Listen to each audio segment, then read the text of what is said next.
In this video, I'm going to show you how to do the power cleaning of your Epson XP5200 printer. So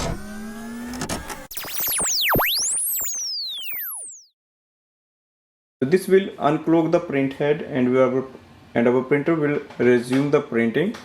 For that, first we have to go to the printer control panel, go to the maintenance, select the option power cleaning.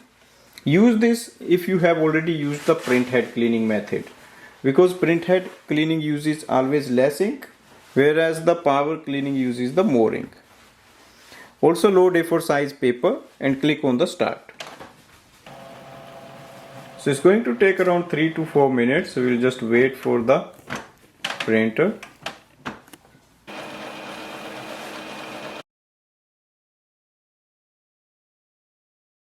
Power cleaning is done.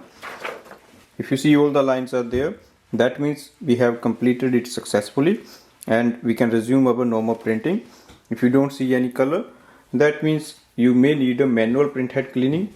Also double check if you have enough ink in your ink cartridges. Now select the correct option.